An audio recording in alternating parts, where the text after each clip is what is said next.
No, I can't believe you didn't say Jack Lambert. If you're gonna talk about old school smash mouth Steeler football, Rocky Blyer. yeah, there's a whole mess of them. First off, man, when any of our families in a fight, we fight with them. So, man, I want to send prayers and thoughts out to the Happel family right now. Um, Eddie got into an accident, and I don't need to go into any details, but man, if we're in a fight, um, family fights together. And so, man, just thinking about them and their family right now. Uh, yeah, I mean, life has a way of putting things in perspective, right? So, losing a wrestling meet or a match or having a guy injured doesn't seem all that big a deal when real life hits you sometimes. So, um, but as far as this weekend, I'll tell you that dual meets are fun. Um, it's a whole lot of fun seeing guys step up, and I'll tell you that in that last match, we had three guys that hadn't wrestled a match all weekend. So they made weight, they sat all day, they warmed up, they supported their teammates, they got down to weight the next night, they did the same thing in the morning. So they sat there for a long time. And when they got their call, they answered it. And that's actually what Max Brady, when he was coming off the mat, I was like, "What were you yelling?" He's like, "I answered the call, coach." I'm like, "Yeah, you did, buddy. Yeah, you did." But we had Bowen Downey, who wrestled his first match in that meet, and I thought competed very well, stayed in the match, and then Max Brady beating a top 15 guy, a true freshman, and you don't have to wait to be able to have an impact. I think how you compete is everything, and if you win or lose, when you compete in a certain way, it inspires the man behind you. And Izzy Marino. So we had three guys that hadn't wrestled a match all weekend, and they all stepped up, they all competed their tails off, they fought for everything, and I think that's what we talk about being able to do, handing the torch to the next guy.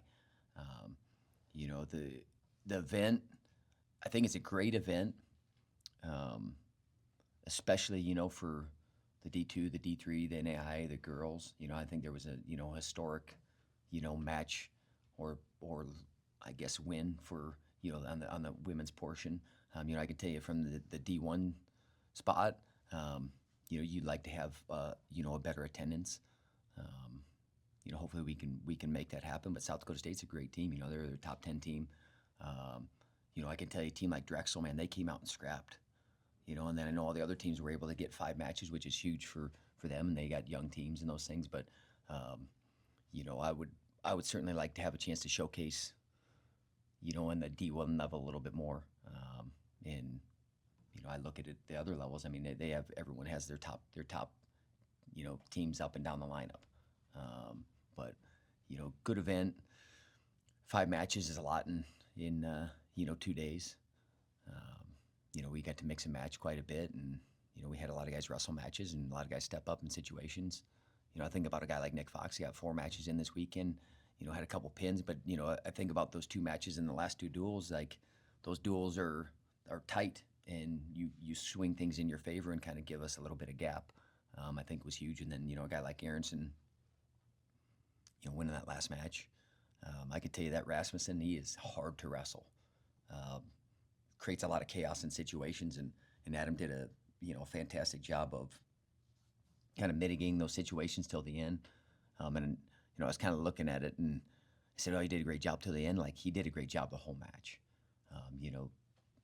Icing the meat for us and doing it that way, and then flexing. He said it wasn't much of a flex, but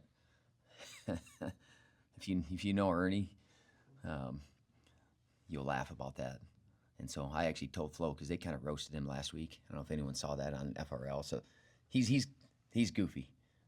He has a whole lot of fun, and actually, and he wrestles hard. He wrestles through positions. He's willing to go for it at any time, uh, and he's got a great personality. But there was a picture on his Instagram, and he's got the hot dog like costume on, and because we do something before Halloween, have some fun with our team. But those guys are roasting him a little bit, but he's a good sport about it. So I was hoping that they'll give him a little bit of love this week, for him icing that match and us winning that tournament and beating a top 10 team. So I'm trying to think of anything other than that. I mean, there's a lot of guys again I could point out too, but I think about that last meet because we had a few guys that maybe, if you're looking at it, you're probably like, didn't expect that guy to be in the lineup.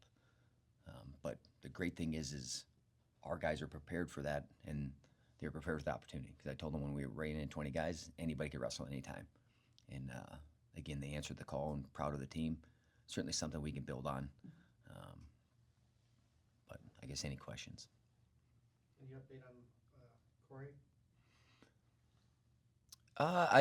One of those things where he's hurt his knee before, so it's something you feel something, you're like, oh, and it's hard not to have your mind go there. I feel pretty confident about where he's at. Might have to get something cleaned up, but again, I feel good with that. You will see him again this season. It's going to be one of those things where, again, you're trying to weigh what's the benefit to pushing a guy right now and wrestling them right now and having them healthy for the season. And, if we take a few more weeks, can you get, instead of being 85%, can they be 95%? They might not be 100%, which, you can compete with that. But I don't know. I've been encouraged with the feedback and updates that we've got on him. After such a heavy weekend, how big of a contingent are you going to take to the Harold Nichols this weekend? I don't know. That's a good question. For me, I kind of told the guys to tell me who wants to wrestle. And then I may pull a guy here or there, but I want them to want to go compete too. Because I've done that before, where it's like, no, you're going here and you're going here and you're going here, and then sometimes guys mentally aren't in the right place to do it, and then the performance sometimes suffers. So I don't know. We had yesterday kind of really on their own treatment, recovery. Today, lift, and we're actually going to go do something as a team, just spend some time together. So we'll know a lot more in these next couple days. And, I've had a few guys message me, which I like, because I want them to want to go compete and be like, Coach, I'm ready to go. Because I don't know, when you make that decision, I think there's so much more power than me telling them. I mean, I believe in them. I don't care who it is. I believe in those guys. And then if we got to pull them back, we'll pull them back. If not, then we'll run. But I'll probably know a lot more on Thursday or Friday where and who we will send, because we got till Sunday, and then we come back the next Thursday against Arizona State. So. How much anxiety do you have right now ahead of tonight's big kickoff? Oh, I don't have any. I don't. I mean, it's a football game. I enjoy it. Like I'm a fan, and I enjoy it. But I mean, go have your team out there. Go have your sons out there. Like, I don't know. I mean, I'm more. Do they got a chance to finally win? I think it's been about 10 years since they won a playoff game, so I'm more excited. I mean, the Bears just did it, so I mean, the Steelers. It'd been longer than that, though, right? It'd been long. It'd been a long time.